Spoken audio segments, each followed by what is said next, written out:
በአስቸኳይ ለጠቅላይ ሚኒስትር ክቡር ዶክተር አብይ አድርሱልኝ። እጅግ አሳዛኝ ዜና ተሰምቷል። በተለያዩ የበጎ አድራጎት ስራዎቹ እንዲሁም በተውኔት ስራዎቹ እውቅናን ያተረፈው በመቄዶንያ ላይም ደከመኝ ሰለቸኝ ሳይል የበጎ አድራጎት ስራዎችን ሲያስተባብር የምናውቀው አርቲስት ይገረም ደጀኔ ሆስፒታል መግባቱ ተሰምቷል። ምንድነው ጉዳዩ? በዝርዝር ይዘናል። ይገረም ደጀኔ ለመቄዶንያ ከሰይፉ ጋር ትልቅ ታሪክ የጻፈው ሆስፒታል ገብቶ ነበር። በሌላኛው መረጃችን ከሰሞኑን በኢትዮጵያ ዶክተሮች በተነሳው ጥያቄ ላይ የተላለፈ አስቸኳይ መልእክት አለ። ደም አለቻችሁ ላይ በእናንተ አመት ለሞተው ደም አለ። ስንት ነፍስ ነው ያጠፋችሁት? የሀገሬ ዶክተር ብዙ ኃጢአት አለበት። ይሄ ነው መማር፣ ይሄ ነው ዶክተርነት። ዛሬ በህይወት የሌሉት እናቴና ወንድሜ የገደሉት የኢትዮጵያዊ ዶክተሮች ናቸው። የተሳሳተ መድኃኒት ሰጥተው የምታምጥ እናትን ጥለወጣ አይደለ? የሚጮሁ ህጻናትን በጉሊኮስ ያሉትን ጥለወጣ አይደለ? ሰላም ጤና ይስጥልን ቤተሰቦቻችን፣ ይህ የሮማንስ ሮድ የዩቲዩብ ቻናል ነው። በቻናላችን አዳዲስና ወቅታዊ ትኩስ መረጃዎችን ይዘንላችሁ መጥተናል። እስከ መረጃው ፍጻሜ አብራችሁን ቆዩ። ቻናላችንን ሰብስክራይብ ያላደረጋችሁ ሰብስክራይብ በማድረግና የደወል ምልክቷን በመጫን አዳዲስ መረጃዎችን በፍጥነት ያገኙ። ቪዲዮአችንን ለሌሎች ሼር በማድረግ ቤተሰባዊነቱን ያጠናክሩ። እጅግ አሳዛኝ ዜና ተሰምቷል። በተለያዩ የበጎ አድራጎት ስራዎቹ እንዲሁም በተውኔት ስራዎቹ እውቅናን ያተረፈው በመቄዶንያ ላይም ደከመኝ ሰለቸኝ ሳይል በበጎ አድራጎት ስራዎቹ ሲያስተባብር የምናውቀው አርቲስት ይገረም ደጀኔ ሆስፒታል መግባቱ ተሰምቷል። ከዚህ ቀደም እንደሚታወሰው ሰይፉ ፋንታሁንም በተመሳሳይ ሁኔታ ውስጥ በሆስፒታል መግባቱና አገግሞ ወደ ስራው መመለሱ ይታወቃል። ታዲያ በተመሳሳይም አርቲስት ይገረም ደጀኔ ሆስፒታል መግባቱና በአሁኑ ሰዓትም ሕክምና እየተደረገለት እንደሚገኝ ተገልጿል። ይገረም ደጀኔ ለመቄዶንያ ደከመኝ ሰለቸኝ ሳይል ከሰይፉ ጋር ትልቅ ታሪክ የጻፈው በስራ መደራረብ ምክንያት እንግዲህ አቅም አንሶት ሆስፒታል ገብቶ ነበር። በዛሬው ዕለትም እንግዲህ ከሆስፒታል ወደ ቤቱ ገብቷል። እንግዲህ ወንድማችን ፈጣሪ ማረ ወደምትወዱም ስራ ይመልስ። ሁላችሁም ኮሜንት ላይ ፈጣሪ ሰላም ወገኖች፣ እንዴት ናችሁ? እንዴት ከረማችሁ? እንግዲህ የእግዚአብሔር መልእክት ካለ አያስተኛም። በቃ ያሯሩጠናል አልኳችሁ። በዚህ ዘመን ደግሞ ከሚታየው ከሚሰማው አንፃር በእግዚአብሔር ዘንድ በቃሉ መሰረት በመንፈስ ቅዱስ በመመራት እግዚአብሔር ምን እያለ ነው የሚለውን ለትውልድ ማድረስ ግዴታችን ነው። ምክንያቱም አሁን በዚህ በእኛ ዘመን ቤተክርስቲያን ስራዋን ዘንግታለች እና ትውልድን የሚገስጽ ትውልድን ወደ ቀናው ነገር የሚመራ ትውልድን የሚመክር የለም እና ሀገራችን በኃጢአት ላይ ኃጢአት በበደል ላይ በደል በተለያየ ነገር ተጨናንቃለች። ኢትዮጵያ በጣም ተጨናንቃለች። የሚያስተውል የለም፣ እግዚአብሔር የሚፈራ የለም። እግዚአብሔርን ማያቅ ትውልድ ተነስቷል አሁን በሀገራችን ማለት ነውና ድሮ ፈራሃ እግዚአብሔር የነበረው ትውልድ ነበረ። አሁን ቤተክርስቲያን ራሷ የችግሩ መነሻ እንጂ የመፍትሄ አካል አይደለችም በጣም በሚያሳዝን ሁኔታና ዛሬ እኔ የእግዚአብሔር መንፈስ በጣም በቃ ውስጤ በሐዘን ውስጤ በቁጭት ውስጤ በቃ የሆነ ነገር ባረግ ደስ ይለኛል ብዬ እንደ አንድ ኢትዮጵያዊ እንደ አንድ ደግሞ የእግዚአብሔር ሴት እግዚአብሔርን እንደሚያውቅ እግዚአብሔርን እንደሚፈራ እንደ ክርስቲያን ዛሬ ይሄ መልእክት ለነዚህ ለዶክተሮቹ እንዲደርስልኝ ነው። ይሄ የእግዚአብሔር ድምጽ ነው ለዶክተሮቹ የእግዚአብሔር ድምጽ። ይሄንን የሚጥሰው ይሄንን አይቶ እንዳላየ ሰምቶ እንዳልሰማ የሚያልፍ ሰው እኔ ውርድ ከራሴ ይላል። በጣም የሚያሳዝን ወቅት ላይ ደርሰናል። የሀገራችንን ሁኔታ ማንም ለህዝብ ለሀገር ለትውልድ ወይ ደግሞ ለደሃደጉ ግድ የሌለው የራሱን ብቻ ጥቅም የሚያሳድድ ተነስቷል። አሁን ኢትዮጵያ ውስጥ ገሎ በገደለው ሬሳ ላይ ፎቅ የሚሰራ ነው አሁን እያየን ያለ ነው። በጣም የሚያሳዝነው ነገር ደግሞ ሃይ ሚል አለመኖሩ፣ ተው ሚል አለመኖሩ፣ ሚመክር አለመኖሩ፣ የአባት ድምጽ አለመኖሩ፣ የቤተ ክርስቲያን አቅም ማጣት፣ የቤተ ክርስቲያን የችግሩ ተባባሪ መሆን፣ ይሄ በጣም ያናድዳል አልኳቸው። ድሮ እኮ አባት ቁጭ አርጎ ልጁን ይመክራል። ልጅ ግን አባቱን አሁን ልጅ አባቱን ነው እያጠቃ ያለው። ስለዚህ በጣም ይሄን መልእክት ባካችሁ ሼር አድርጉልኝ። በተለይ ለነዚህ ለአመፀኛ ዶክተሮች እንዲደርስልኝ ፈልጋለሁ። ለአመፀኛ ዶክተሮች በእውነት ነው የምለው፣ ይሄ በህዝብ ላይ የተደረገ አመጽ ነው፣ እውነተኛ አመጽ ነው። እግዚአብሔርን የማይፈራ ትውልድ ተነስቷል። አሁን በጣም በሚያሳዝን ሁኔታ እስላም ክርስቲያን ሳይል በእግዚአብሔር የተፈጠረ ሁሉ አንድ ማንነት አለው። ምን ማንነት ብትሉኝ ከላይ የተሰጠ ከእግዚአብሔር የተሰጠ ሰብአዊነት የሚባል ነገር አለ። እንደ ሰው ርህራሄ የሚባል ነገር አለ እንደ ሰው። እንደ ሀገር ደግሞ ስናስበው ኢትዮጵያን የምንኮራባትና በታሪካችን የምንዘክረው ነገር ተካፍሎ መብላት፣ አብሮነት፣ ደግነት፣ አንዱ ለአንዱ ማሰብ፣ ይሄንን ነው እንግዲህ ስንዘክር የነበር ነው። ኢትዮጵያዊነት ማለት ደግነት ነበረ። ኢትዮጵያዊነት ማለት ተካፍሎ መብላት ነበረ። ዛሬ የምናየው ነገር ግን ሐኪም ቤት በሽተኛ ጥሎ ገንዘብ አነሰኝ ብሎ ታማሚ ወንድም ታማሚ እናት ከሞን ሜን ከሞን እንደዚህ አይደለም። ዘንድሮ እንደ ሀገር ያለፈውን ዘመን የሚያስንቅ እግዚአብሔርንም የማይፈራ አምላኩን የማያውቅ ጨካኝ ትውልድ ተነስቷል። ጨካኝ፣ በጣም ጨካኝ። በዚህ ዘመን እግዚአብሔር የማይደመጥበት የሰው ልጅ በአመጽ የተሞላበት መንግስት ሳይሆን ልጅ አባት እናቱን ቤተሰቡን የሚያስጨንቅበት ዘመን ላይ ደርሰናል። እኔ የምለው ኢትዮጵያውያን የቀደመ ታሪካችንን ረሳን እንዴ? አሁን ይሄ ነገር እየተፈጸመ ያለው በደርግ ጊዜ ቢሆን ኖሮ በኢህአዴግ ጊዜ ቢሆን ኖሮ እኔ ላስታውሳችሁ ምን ያህል ወዲያውኑ ተጠቅልለ እስር ቤት ትገባ ነበር ሁላችሁም። ዛሬ ግን እኔ በእግዚአብሔር መንፈስ በእግዚአብሔር ቃል ነው እናንተ ሐኪሞቹን የጤና ባለሙያዎቹን እሞግታችኋለሁ። ይሄ የምትሰሩት ስራ በየትኛውም ካልኩሌሽን የእግዚአብሔር አይደለም። የዲያብሎስን አጀንዳ እያስፈጸማችሁ ነው። ማንም ከዚህ ተጠቃሚ አይሆንም። ማን ነው የሚጠቀመው ካላችሁ ዲያብሎስ። በጣም ያሳፍር ነገር። መንግስት እንዳልኩት ልጅ እናት አባቱን የሚያስጨንቅበት ዘመን ላይ ደርሰናል።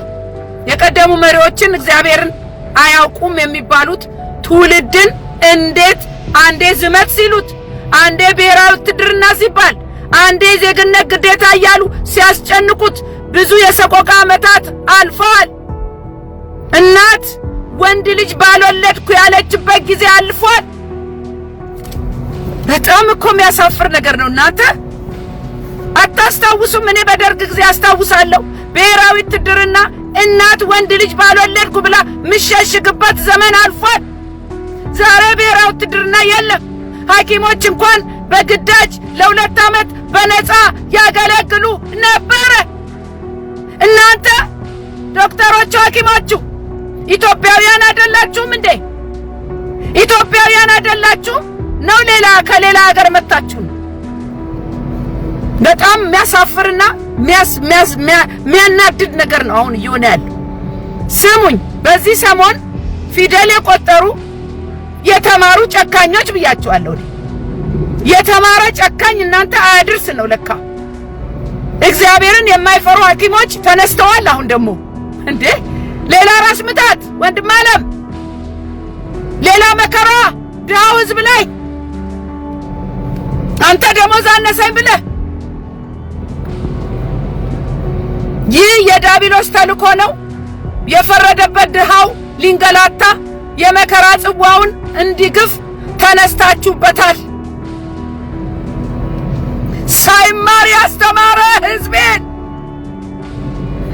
ሳይበላ ያበላህን ህዝብ ሐኪም ቤት ጥለህ ወጣህ አይደለ? የምታምጥ እናትን ጥለህ ወጣህ አይደለ? የሚጮሁ ሕፃናትን በጉሊኮስ ያሉትን ጥለህ ወጣህ አይደለ? ይሄ ነው መማር፣ ይሄ ነው እግዚአብሔር መፍራት፣ ይሄ ነው ነው? ምን አይነት ጭካኔ እናንተ! ኧረ ምን አይነት ጭካኞች ናችሁ! ምን አይነት ጨካኞች ናችሁ! ደግሞ የሀገሬ ዶክተር የሀገሬ ዶክተር ስትሳሳቱ ዝም የሚል ትውልድ የስንቱን ነፍስ በተሳሳተ መድኃኒት ሰጣችሁ፣ የተሳሳተ መርፌ ወግታችሁ ስንት ነፍስ ነው ያጠፋችሁት? የሀገሬ ዶክተር ጠያቂ እንኳን የለው።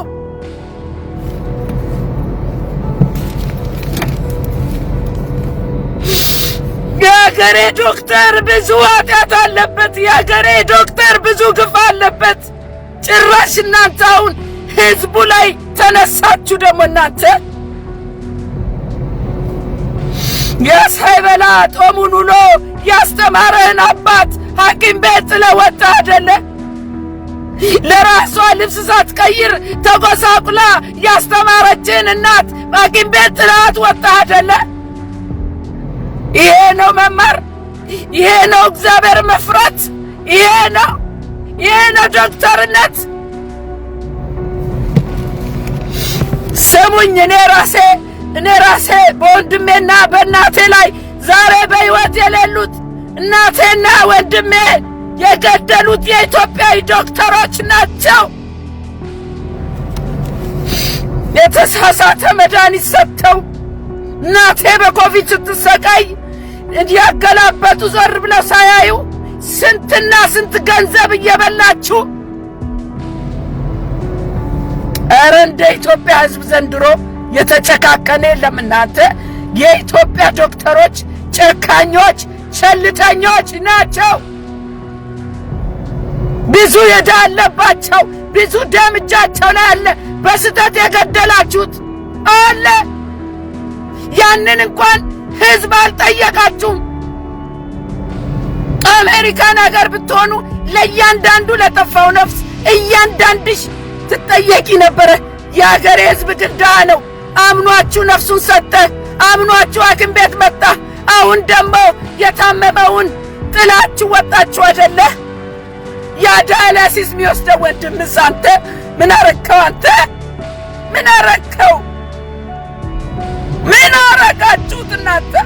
በዚህ ድሃ ሕዝብ ላይ እንደገና የምትጨክኑበት መጀመሪያ ደረጃ ስሙኝ፣ የግል ሐኪም ቤት እንኳን መክፈት አሁን በዚህ ዘመን ነው የተፈቀደው።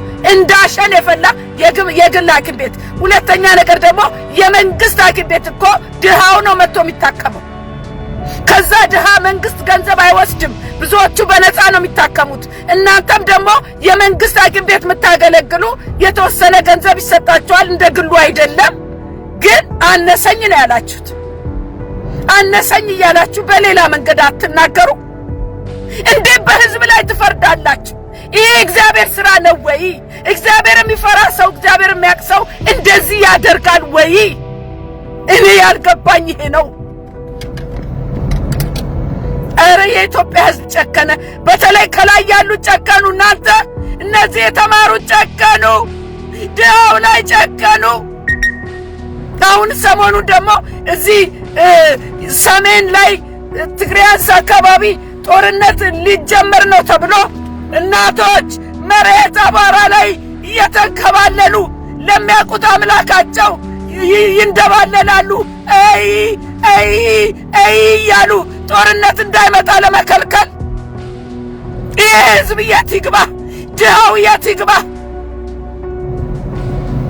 ማን ይድረስለት? እናንተ ማን ያስጥለው? አንድ ያለው ሐኪም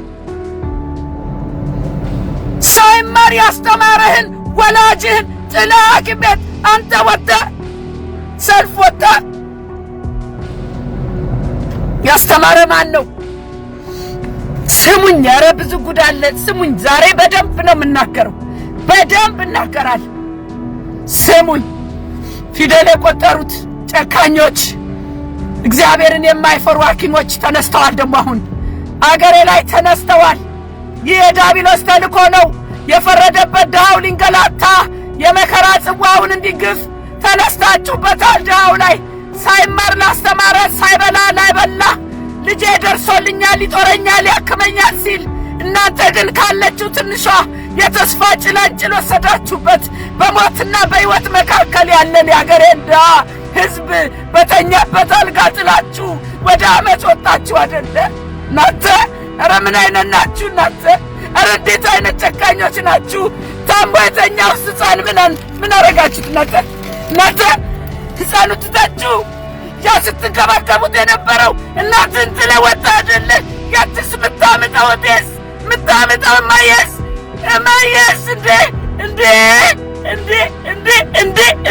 እንዴት አይነት ነገር ነው እናንተ? ኧረ እንደዚህ አይደረግም እናንተ ግፍ አትፈሩም ወይ? አባትስ ወንድምህስ አይሰማችሁም? ምንም አይሰማችሁም? በማን ላይ ነው እናንተ እንደዚህ የጨከናችሁት? በማን ላይ ነው? እግዚአብሔርስ ምን ይላችኋል እናንተ? እግዚአብሔር ጸጋ ሰጥቷችሁ እኮ ነው የተማራችሁት። ቆይ እኔ ልጠይቃችሁ እናንተ ዶክተሮች፣ አሁን ከታመሙት ውስጥ ቤተሰብ የላችሁም? እናንተስ ነገ ታማችሁ ሐኪም ቤት አትገቡም? እናንተ ታማችሁ ተኝታችሁ ሐኪሙ ጥሏችሁ ቢወጣስ ምንድን ነው የምታረጉት እናንተ? ኧረ እንደ ሰው አስቡ ባካችሁ። ኧረ እንደ ሰው አስቡ። ኧረ እግዚአብሔር ፍቅር ነው። ስሙኝ፣ ሌላው ደግሞ በጣም የገረመኝ ነገር ኢትዮጵያ ውስጥ ትምህርት ቤት እኮ በነፃ ነው። መንግስት በነፃ ነው ያስተማረክ። አሜሪካ ውስጥ እኔ ማስተርሴን ለማግኘት $100,000 ነው የፈጀብኝ። ዕዳ ስራ ጀምረ እስከ ጡረታ ድረስ ያስከፍሉሃል። የትምህርት ቤት የአገሬ ዶክተሮች ኢትዮጵያ ያስተማረችህ በነፃ ነው፣ ህዝብህን እንድታገለግል። እያንዳንዳችሁ በተለይ ዶክተሮች $100,000 ዕዳ አለባችሁ። ሰሞኝ $100,000 ዕዳ አለባችሁ እያንዳንዳችሁ ዶክተሮች። ከፈሉ፣ አሁን ከፈሉ። መንግስት በነፃ ነው ያስተማራችሁ። ይሄ ትልቅ ውለታ አይደለም ወይ? አሜሪካን ሀገር ትምህርት ቤት በነፃ አይደለም። ከሃይስኩል በኋላ ከፍለ ነው የምትማረው። ሰርተ ትከፍላለህ። ዕዳው እስከ መጨረሻው አይወርድም። ዛሬ እናንተ በነፃ ያስተማረች አገር፣ በነፃ ያበላች ያጠጣች እናትና አባት ሐኪም ቤት ጥለህ ወጣህ አይደል?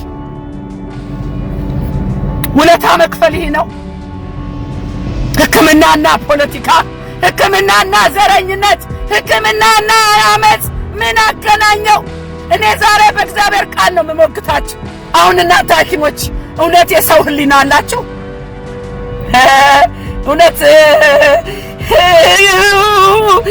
እውነት የሰው ህሊና አላችሁ እናንተ?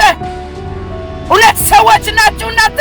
ነገ ሳታፍሩም ዛሬ ጥላችሁ ያወጣችሁት ነገ ትንሽ ብር ቢጨመርላችሁ ዛሬ በእናንተ ቸልተኝነት በእናንተ አመፅ ሕይወት የጠፋውን ስንት ሰው ሞቷል። የኔ ስንት ሰው ሞቷል። እሱንስ በምን ትመልሱታላችሁ? የኔ ጥያቄ እናንተ ሐኪሞች፣ ይህን ሁሉ የሚያይ እግዚአብሔር አለ። እግዚአብሔር መልስ አለው። ስሙኝ፣ እኔን የገረመኝ ነገር በመንግስት ሐኪም ቤት የሚታከመው ድሃው ነው። አቅሙ በሚችለው ገንዘብ ወይም ደግሞ በነፃ አስመስክሮ ነው። ያ መንግስት ሐኪም ቤት እኮ ገቢ የለውም። ያውም የተሳሳተ መድኃኒት ትሰጣላችሁ። ዝም ብላችሁ ያገኛችሁትን ነገር ትወጋላችሁ። ለፕሮፌሽናችሁ እንኳን ጥንቃቄ የላችሁም። ዛሬ ደግሞ ያ ድሃ ላይ ጨከናችሁ አይደል እናንተ? እግዚአብሔር ዝም የሚል እንዳይመስላችሁ። ስሙኝ፣ ህዝብን ለመርዳትና ለመጥቀም እንደ ሀገራችሁ ገጽታ ባለው ነገር በቅንነት ህዝብን ማገልገል እንዴት አልቻላችሁም እናንተ? ህዝቡን ማስጨነቅ፣ ድሃውን ማስጨነቅ ይጠቅማችኋል? ምን ይጠቅማችኋል? ቃል አለ ለእናንተ በዚህ በትንቢተ አሞጽ ምዕራፍ 4 ላይ ቁጥር 1 እና 2 ስሙኝ። በሰማርያ ተራራ የምትኖሩ፣ በኢትዮጵያ የምትኖሩ፣ ድሆችን የምትበድሉ፣ ችግረኞችንም የምታስጨንቁ፣ ጌታቸውንም አምጡን ጠጣ የምትሉ እናንተ የባሳን ላሞች ሆይ ይህን ቃል ስሙ። ጌታ እግዚአብሔር እናንተን በሰልፍ ዕቃ ቅሬታችሁንም በመቃጥን የሚወስድበት ቀን እነሆ በላያችሁ ይመጣል ብሎ በቅዱስነቱ ምሏል። ስሙኝ እናንተ ዶክተሮች ስሙኝ፣ እንደ እግዚአብሔር ሴት እነግራችኋለሁ። ንስሐ ግቡና ወደ ስራችሁ ተመለሱ። እግዚአብሔር በራሱ መንገድ ድሃውን ያስጥላል። እግዚአብሔር በራሱ መንገድ እጁን የሚያዩትን አይኑን የሚያዩትን ይፈውሳቸዋል፣ ይደርስላቸዋል። ይብላኝ ለእናንተ እንጂ ለጨካኞቹ። ስሙኝ፣ እንደ ሰው እግዚአብሔርን እንደሚያውቅ እንደተማረም ፊደልን እንደቆጠረ ሰው መልካም ማሰብ እንዴት ተሳናችሁ? መልካምን ማሰብ እንዴት ተሳናችሁ? እናንተ ያላችሁት እኮ ኢትዮጵያ ውስጥ ነው። ሲጀመር ኢትዮጵያ ውስጥ እንዳልኩት ትምህርት በነፃ ነው። አሜሪካ ቢሆን ስንት ዕዳ ይዘሃል? ቢያንስ $100,000 እያንዳንዳችሁ ዶክተሮች $100,000 የኢትዮጵያን ሕዝብ ዕዳ አለባቸው። ከዚህ በኋላ እንደውም እኔ መንግስትም ቢሆን እያንዳንዱ ከ12ኛ ክፍል በኋላ እየከፈለ ይማር፣ አለበለዚያም ግራጁዌት ካደረገ በኋላ ለ2 ዓመት በነፃ ያገልግል ሕዝቡን። ግዴታ አለብህ። እናንተ በነፃ ተምራችሁ መንግስት ያስተማርኩበትን በነፃ አገልግሉ ሳይል በአገሪቱ እድገት መጠን ክፍያ እየተሰጣችሁ በማን ላይ ነው የምታምጹት? ያሳደገችን እናት ያለበሰን አባት ላይ እኮ ነው ያመጽከው። አንተ ዶክተርየው ሰው እንደ ቤቱ እንጂ እንደ ጎረቤቱ አይሆንም። እኔ ከማጋር ራሳችሁን ኮምፔር እንዳረጋችሁ አላውቅም። አገራችን ግን ድሃ ነች። ኢትዮጵያ እንደ ድህነቷ ነው። አንተ ልጅ ሆነ ስትማር የጎረቤት ልጅ ጓደኛ አዲዳስ ጫማ አርጎ ሊሆን ይችላል። አንተ ደግሞ ባዶ እግርህን ወይ ይሆናል ወይ ሸራ ጫማ ይሆናል።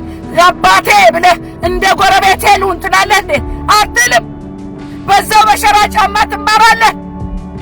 ኢትዮጵያ ድሃ ነች። ኢትዮጵያ ድሃ ሀገር ነች። ህዝቡ ድሃ ነው። በዚህ ዘመን ደግሞ ድሃውን እንድታክሙ እግዚአብሔር ጸጋ ሰጥቷችሁ መንግስት አስተምሯችሁ ለዚህ ኃላፊነት ተቀምጣችሁ እንዴት በድሃ ህዝብ ላይ ጨከናችሁ? እንዴት? ይሄ የኔ ጥያቄ ነው። ሰው እንደ ቤቱ እንጂ እንደ ጎረቤቱ አይሆንም። አገራችን ድሃ ናት። ስሙኝ፣ ድሃ ወላጆችህ መኪና ግዙልኝ ብትላቸው ከየት ያመጣል? ድሃ ኢትዮጵያ ሀገርህ ደሞዝ ጨምሪልኝ ብትላት ከየት ታመጣለች? መንግስት እኮ ከኪሱ አውጥቶ ላንተ ደሞዝ አይጨምርም። እንደ ሀገሩ መኖር አለባችሁ። ደሞዝ ትንሽ ነው? አዎ። አይበቃም? አዎ። ችግር በእናንተ ተጀመረ እንዴ? የኢትዮጵያ ህዝብ ሁሉ ድሃ ነው።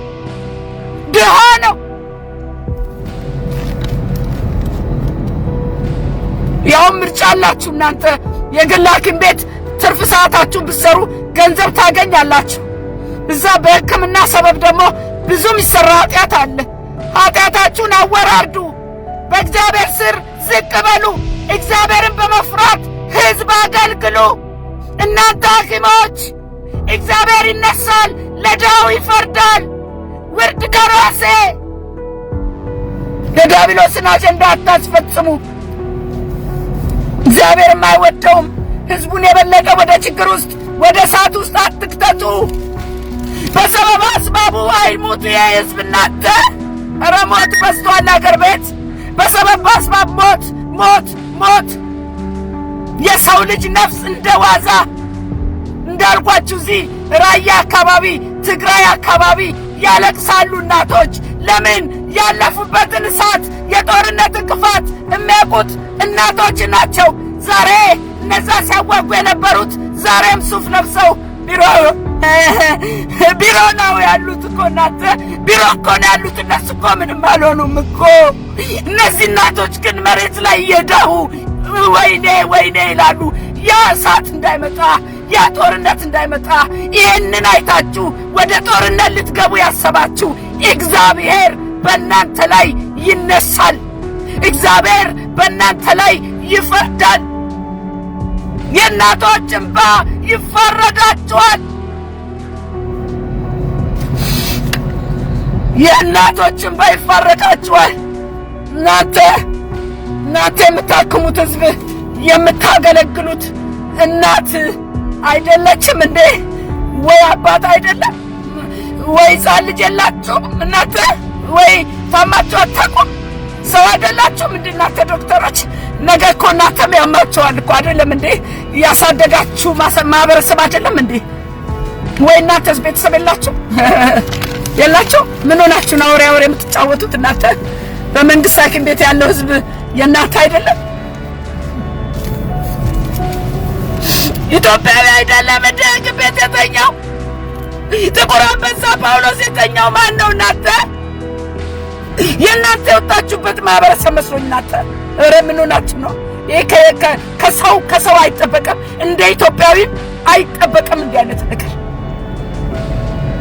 ለትውልድ ስሙኝ ባካችሁ። እነዚያ ህፃናትስ ለማን ይጠቅማል? ራስ ወዳድነት እኮ ነው። እኔ ካልበላው ሌላው ይሞት እኮ ነው። ያውም እየበላችሁ ሌላው የሚበላው የሌለው እናንተን ተስፋ አድርጎ ወደ እናንተ የመጣውስ ምን አረጋችሁት እናንተ? ስሙኝ እናንተ ሐኪሞች፣ አመፃችሁ እኮ በእግዚአብሔር ላይ ነው። እግዚአብሔር ለድሃው ህዝብ ሲል ይነሳል። እግዚአብሔር ጣልቃ ይገባል፣ ዝም አይልም። የተማረ ሰው ያውም ሐኪም እኮ ሙያው ከእግዚአብሔር መንፈስ ጋር በጣም የተገናኘ ነው እንዴ። ስራው የሚሰራው እኮ እግዚአብሔር ነው ወንድም አለም። በአንተ ተጠቅሞ የእግዚአብሔር መንፈስ እኮ ነው የሚፈውሰው። እግዚአብሔር እኮ ነው ምህረት የሚያደርገው። ልክ አንተ ከኪስህ አውጥተህ እንደምታረገው ነገር ይሄን ህዝብ ቀለዳችሁበት አይደል? እግዚአብሔር በስራ ላይ ነው። በዚህ መንገድ ችግሩ አይፈታም። በአመፅ ህመምተኞች ላይ በር በመዝጋት አይፈታም። ዳውን ህዝብ የጥላችሁ ነው። ለማን ትታችሁት ነው? እግዚአብሔር የሰጣችሁ ጸጋ በነፃ አይደለም ወይ? እኔ ጥያቄን እናንተ ለሐኪም እኮ ጥበብ የሚሰጠው እግዚአብሔር ነው። ከፍለ ነው እንደ ያንን ጥበብ የተቀበልከው? እግዚአብሔር እኮ ጥበብን ሙልጭ አድርጎ በአንድ ሌሊት አንተን እዛው ሐኪም ቤት አልጋ ላይ ሊያስቀምጥ ይችላል። አንተ ዶክተር ተብዬው ስሙኝ፣ የታመመው የእናንተ ቤተሰብ አይደለም ወይ? እባክህ አድነኝ እያለ በስቃይ በባዶ ሆዱ የሚጮኸው ታካሚ አያሳዝናችሁም ወይ? እንዴት ጨከናችሁበት? ከድሃው ህዝብ የምታገኙት ምርቃት አይበልጥም ወይ? እናንተ የአገሬ ህዝብ እኮ ይመርቃል እኮ፣ ልጄ ይላል እኮ፣ ተባረክ ይላል እኮ። አንተ ምርቃት አይበልጥም? የእነማዬ ምርቃት አይበልጥም? ለነገ ለህይወት ለሚያልፍ ቀን ብለህ ዛሬ እናት ላይ አባት ላይ እህት ላይ ወንድም ላይ ህፃናት ላይ በር ዘግቶ አመፅ። የኢትዮጵያ ህዝብ እኮ ዋና ስጦታው ምርቃቱ ነው። አንተ በእናት መመረቅ እኮ ትልቅ ነገር ነው። አንተ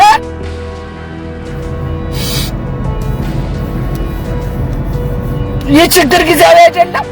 ይህ ህዝብ እኮ የተሳሳተ መድኃኒት የተሰጠው በእናንተ ስህተት ቸልተኝነት የሞተውን ቤት ይቁጠረው። መቼ ዕዳ ከፈላችሁና? ማንስ ጠየቃችሁና? ማን ጠየቃችሁ? እናንተ ለሰራችሁ ስህተት ማን ጠየቀ? እናንተ የጤና ባለሙያዎች የገባችሁት ቃል ኪዳን የት ሄደ? በእግዚአብሔርም በሰውም ፊት ህዝቤን አገለግላለሁ ብለህ በእግዚአብሔርም በሰውም ፊት የገባኸው ቃል ኪዳን ረሳኸው ወይ? አንተ ዶክተር እግዚአብሔርን አትፈሩም ወይ? በጦርነት በግዳጅ ወይም በበጎ ፈቃደኝነት በነፃ የሚያገለግሉ እኮ አሉ። ዶክተርነት ሐኪምነት እኮ የእግዚአብሔር ሥራ ነው። እናንተ ሕክምና የእግዚአብሔር ሥራ ነው። የምታገለግሉት የእግዚአብሔርን ህዝብ ነው። በተለይም ኢትዮጵያዊን ነው። የራሳችሁን ማህበረሰብ ነው። በራስ ላይ ሰው እንዴት እንደዚህ ይጨክናል? እኔ ሲያንገበክበኝ ነው በቃ። እኔ ማመን አልችልም። እንደ ሰው ሳስበው ማመን አልችልም እንዴ!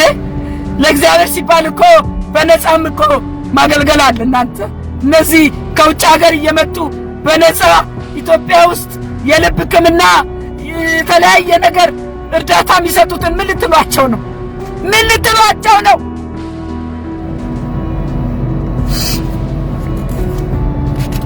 እግዚአብሔር እኮ ለሕዝቡ እንድትጠቅሙ ነው ሙያውን የሰጣችሁ፣ ጸጋውን የሰጣችሁ። ጸጋ በነፃ ከእግዚአብሔር፣ ትምህርት በነፃ ከመንግስት ከሕዝብ። በነፃ የተማረ ሰው እንደዚህ አክት ያደርጋል እንዴ? ልክ እኮ በቃ ከፍለ የተማርክ መሰለ። ይሄ መዘዝ አለው ወገኖቼ፣ ይሄ መዘዝ አለው። በነፃ ያስተማረ መንግስት አሁን ከዚህ በኋላ ክፈል የተማርክበትን፣ ያኔ ደሞዝ ጨምሩልኝ ትላለህ። ሀገሬ ወዴት እየሄደች ነው እናንተ? ከዚህ የሚያተርፈው ማን ነው? ዲያብሎስ ብቻ እኮ ነው። ከጀርባ የተመከረ የዲያብሎስ ምክር አለ፣ የጨለማ ስራ አለ። ስትንከባከቡት የነበረው በሽተኛ ትዝ አይላችሁም ወይ? ምን አይነት ጭካኔ ነው? እንቅልፍስ እንዴት ወሰዳችሁ? በዚህ በኢዮብ 5:12 ላይ ስሙኝ፣ እግዚአብሔር ጣልቃ ይገባል፣ የሰይጣን ምክር ይፈርሳል። እንደዚህ ይላል፣ እጃቸውን ምክራቸውን እንዳይፈጽም የተንኮለኞችን ሐሳብ ከንቱ አደረገ። በዚህ ሁሉ መሃል ግን አንዳንድ ቅን ልብ ያላቸው፣ መልካም ሕሊና ያላቸው፣ ፈሪሃ እግዚአብሔር ያላቸው ሐኪሞች አሉ፣ እኛ ሥራ እናቆምም ያሉ። እናንተ ሆይ ከማዕከላችሁ እግዚአብሔር የምትፈሩ ሕሊና ያላችሁ ምከሯቸው፣ ተናገሯቸው። ይሄ የጸላት ሥራ ነው፣ የዲያብሎስ ሥራ ነው። በአመት ደግሞ ውጤት አይመጣም። ሥራ እናቆምም ያላችሁ እናንተ ዶክተሮች እግዚአብሔር ይባርካችሁ፣ እግዚአብሔር ይባርካችሁ። ዋጋችሁን ደግሞ ከእግዚአብሔር ትቀበላላችሁ። ያ በሽተኛም ደግሞ ይመርቃችኋል፣ ትመረቃላችሁ። ስሙኝማ ዛሬ እናንተ በሽተኞችን ጥላችሁ ድሃውን አስተኝታችሁ ብትወጡ እግዚአብሔር ግን መንገድ አለው። ለድሃ አደጉ ይደርሳል፣ ጣልቃ ይገባል፣ ሕዝቡን ይታደጋል። እናንተ ግን ታፍሩበታላችሁ። በዚህ በጨለማ ዘመን ሀገር በተለያየ ነገር በተጨናነቀችበት ጊዜ ሰላምን ለማምጣት አስተዋጽኦ ማድረግ ሲገባችሁ ጭራሽ ሌላ ራስ ምታት፣ ሌላ ችግር፣ ሌላ ስቃይ በትውልድ ላይ። ይሄ ትውልድ አይበቃውም ወይ? ስቃይ አይበቃውም? የኢትዮጵያ ሕዝብ ስቃይ በቃ፣ ለኢትዮጵያ ሕዝብ በቃ፣ ሞት በቃ፣ ስቃይ በቃ። ድሃውን አስቡለት፣ እዘኑለት፣ እራሩለት። እንዴ እናንተማ ምን ትሆናላችሁ? ምንም አትሆኑም እኮ። ከዚህ በኋላስ ህዝቡ እንዴት ያምናችኋል? ህዝብ እኮ አያምንም። አሁን ዶክተር አይታመንም፣ ዶክተር አይታመንም። ለጥቅማችሁ ብቻ ነው የምትሰሩት ማለት ነው። እግዚአብሔር ግን አሁን ይነሳል ከማደሪያው ላይ፣ ከእናንተ ክፉ ሥራ ጋር አይተባበርም፣ ያሳፍራችኋል። እናንተ በሐኪም ቤት ያላችሁ እናቶቼ፣ አባቶቼ፣ ሕፃናቶቹ፣ እህቶቼ አይዟችሁ፣ እግዚአብሔር አለ አለ፣ ይደርስላችኋል። እግዚአብሔር ይደርስላችኋል። አይዟችሁ፣ ጌታ አለ። በዚህ በመጽሐፈ አስቴር ላይ መርዶክዮስ እንዲህ አለ፣ ምዕራፍ 4:14 ላይ በዚህ ጊዜ ቸል ብትይ ዕረፍትና መዳን ለአይሁድ ከሌላ ስፍራ ይሆንላቸዋል፣ አንቺና አባትሽ ቤት ግን ትጠፋላችሁ። ደግሞስ ወደ መንግሥት የመጣሽው እንደዚህ ላለው ጊዜ እንደሆነ ማን ያውቃል? ስሙኝ፣ በእናንተ አመፅ እኮ ነው ሰው እየሞተ ያለው። ምንም አልተሰማችሁም አይደል? ገንዘብ ወይስ የሰው ልጅ ሕይወት? ይሄ ነው ለእናንተ ለዶክተሮቹ ያለኝ ጥያቄ። ገንዘብ ወይስ የሰው ሕይወት? እንደውም ፌስቡክ ላይ አይቻለሁ አንድ አባት፣ እናንተ ሰልፍ እዛ ጋር ቆማችሁ በቃሬዛ መጥተው የሞቱ አባት አሉ። እናንተ አመፅ ላይ ሆናችሁ የሞተ ነፍስ አለ። ለዛ ለሞተው ነፍስ ተጠያቂዎች ናችሁ። ደም አለ እጃችሁ ላይ። በእናንተ አመፅ ለሞተው ሕዝብ ደም አለ፣ ደም አለ እጃችሁ ላይ፣ ደም አለ። የሕዝቤን ስቃይ ያባባሳችሁ እናንተ ደም አለ እጃችሁ ላይ። በዚህ ሁሉ መሃል ግን ቤተክርስቲያን ነው ያለችው። እናንተ ቤተክርስቲያን ነው ያለችው። ማን ነው የሚዳኘው? እኔ ማን ነው የሚመክረው? ማን ነው የሚገስጸው? ቤተክርስቲያን የት ነው ያለችው? የሃይማኖት አባቶች ልጆቻችሁን መንጋውን ተው አትሉም ወይ? አታወቅሱም ወይ? አትገስጹም ወይ? አትመክሩም ወይ? ምን እስኪሆን እየጠበቅን ነው? የኢትዮጵያ ሕዝብ አምላኩን ረሳ። የተማረውም ያልተማረውም ቤተ ክርስቲያንም ራሷ አምላኳን ረሳች። እናንተ ዶክተሮች ስሙኝ፣ ይህ መልእክት ይደርሳችኋል በአንድም በሌላም። የኢትዮጵያ ሕዝብ መዳን ከሌላ ቦታ ይመጣለታል። ለእናንተ ግን ይብላኝላችሁ። እግዚአብሔር ግን አመፃችሁን ተጸይፎታል። ይሄ አመፅ ትውልድ ላይ ጭካኔ አያዋጣችሁም። ውጤቱም የከፋ ነው የሚሆነው። አገራችንን ከስቃይ ወደ ስቃይ አትክተቱብን፣ እረፉ። በዚህ ላይ ደግሞ ሌሎችም ደግሞ መምህራን ሊያምፁ ነው ይባላል። መምህራን የምታምፁ ማሰብ ያሰባችሁ ሰዎች እንደገና ትውልድ ይነሳል። ያንተ ልጆች ናቸው ትምህርት የሚደናቀፉት፣ የጎረቤት ልጆች ናቸው፣ የሀገር ልጆች ናቸው። በችግር ላይ ችግር አትጨምሩብን። እግዚአብሔር ይገስጻችሁ። ክፋት የምትሰሩ ክፋት የምታስቡ ሁሉ ውርድ ከራሴ ብያለሁ። የዛሬ መልእክት ይሄን በጣም ነው የተናደድኩት። በጣም እኔ ወንድሜ በሆነ ስራ ያቆመው ወንድሜ በሆነ እንዴት እንደምናገረው ነው ያውቃል። አሁንም እናንተ ወንድሞቼ ናችሁ፣ እህቶቼ ናችሁ።